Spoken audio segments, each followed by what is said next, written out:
kita tahu bahwa kadang-kadang rezeki ini kan datang dan pergi. Mau lebaran misalnya, kita waktu nggak punya uang kemudian ditawarin dengan pay later, misalnya di zaman ini kan ada pay later. Nah, boleh nggak ya?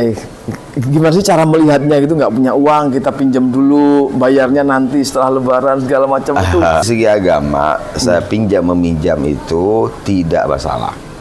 Tidak masalah prinsipnya ya? Tidak masalah, iya. Bukan juga satu keharusan, tapi masalah tidak masalah, ini boleh. Akan tetapi yang perlu diawasi adalah apakah konsep pinjam meminjam kita sesuai dengan prinsip-prinsip syariah itu. Itu kalau tidak sesuai konsepnya itu dengan prinsip syariah, maka menjadi dilarang dalam agama.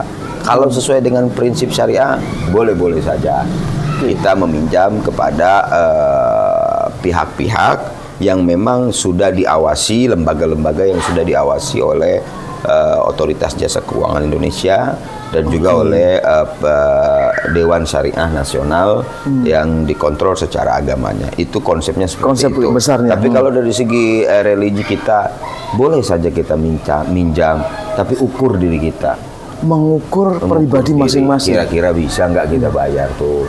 Kira-kira sanggup nggak kita untuk membayarnya? Apalagi pinjam-minjam hanya untuk kesombong-sombongan di kampung halaman, ya kan? Karena Lebaran itu bukan baju yang baru, tapi bagaimana iman yang tinggi. Laisal id liman labisal jadid, innamal id liman ta'atul tazid. Bukan dikatakan lebaran yang sukses adalah lebaran yang mana bajunya baru, akan tetapi lebaran yang super adalah lebaran yang ketika ketaatan kita berbeda dengan ketaatan kita sebelum Ramadan. Ukuran kembali ke fitri. Nah, kita masuk ke Idul Fitri nih. Jadi kadang-kadang itu kan kita merasa bahwa setelah Idul Fitri itu kita sering nih kosong-kosong ya. Ini gimana sih ya?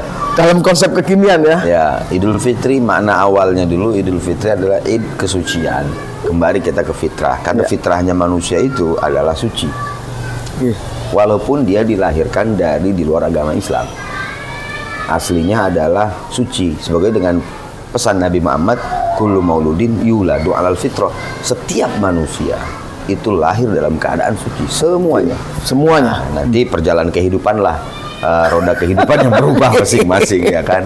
Kecipratan kanan kiri. Nah, iya itu kan, ada yang masuk angin, ya kan? Masuk nasi, masuk apa ya?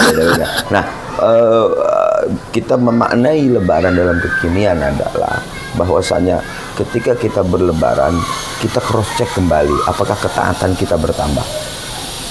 Bertambah ya. Perhitungan pertama, atau ketaatan bertambah. Yang kedua, hubungan kita kepada Allah membaik atau tidak. Kalau seandainya kita mengirimkan parcel, mengirimkan hampers, mengirimkan transferan lah kepada orang-orang yang kita cintai di bulan yang penuh berkah ini, yaitu di hari-hari Lebaran, engkau dalam tujuan apa? Dalam tujuan memperbaiki hubungan dengan manusia. Kenapa ternyata hubungan engkau dengan Allah tidak semakin baik? Wah, ini pertanyaannya dalam kita ini. Doa kembali. Sudahkah kiriman-kiriman ibadah kita yang akan kita transfer dan kita jumpakan nanti di akhirat? Jadi jangan hampers, silahkan. Karena itu bernilai ibadah juga. Tapi hubungan kita dengan Allah, firman-Nya yang kita lihat, sudahkah kita baca? Sudah sebatas baca, sudahkah kita tadaburi? Sudah tadaburi, sudahkah kita amalkan? Tadaburi apa ini? Tadaburi itu kita fikirkan, kita renungkan. Tadabur Quran. Nah, ketika kita sudah tadabur Quran, apakah kita sudah amalkan? Ketika kita sudah amalkan, apakah sudah murni karena Allah? Nah, perjalanan kita itu kita perbaiki, kita sudah sampai step yang mana?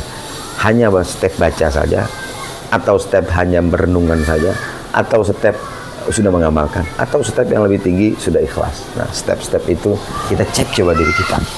Ini evaluasinya berat juga ya. Idul Fitri itu bukan berarti ya, tapi berbahagia tanda keimanan. Berbahagia tanda kita memiliki iman, bahagia atas ketaatan. Ya, jadi kalau taat itu adalah nilai keimanan kita. Ada orang yang ketika taat dia senang dan tenang. Ada orang ketika selesai melakukan ketaatan, dia tenang. Misalnya antum pulang sholat, alhamdulillah udah sholat isya, ya kan tenang. Iya. Itu tanda keimanan.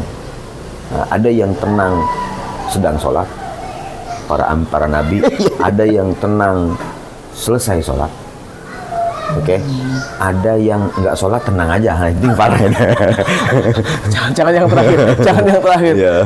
Tapi kadang-kadang kalau sholat ini kan kalau kita mungkin fasenya masih ini belum selesai nih ini Ya. belum selesai, masih kepikiran, itu masih jauh berarti ya. Nah, itu sih yang harus kita koreksi di bulan-bulan yang suci, di hari-hari yang suci ini ya kita koreksi. Berarti kalau kita sudah menjadi muslim yang lebih baik, kita menjadi hubungan semakin baik dengan manusia, Insya Allah. menjadi hubungan dengan musuh-musuh yang nggak mau lebaran. Ini pemirsa yang dirahmati Allah, di bulan lebaran, di hari-hari lebaran ini momentum.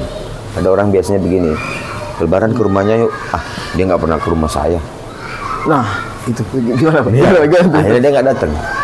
Jaim dong kita ya. Iya, Jaim jual dong mahal. kita, jual Jual mahal mahal. dong gitu. Padahal kata Nabi, mari kita renungkan sama-sama hadis ini. Laisal wasil bil mukafi, innamal wasil man idza qata'a wasalah. Bukan yang dikatakan orang menyambung silaturahim itu orang yang putus, kita putus juga.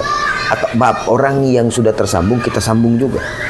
Tapi yang dimaksud dengan silaturahim adalah kata Rasulullah, menyambung yang putus. Kan menyambung. Oh, Yang putus kita sambung. Yang nggak mau datang ke rumah kita datang ke rumah Justru kita kerasa. Iya.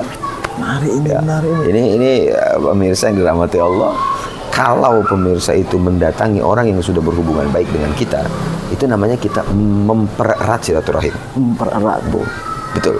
Tapi kalau kita menyambung yang terputus, itulah yang hakikat makna silaturahim. Tantangannya di sini ya. Ya iya, itu dia yang berat.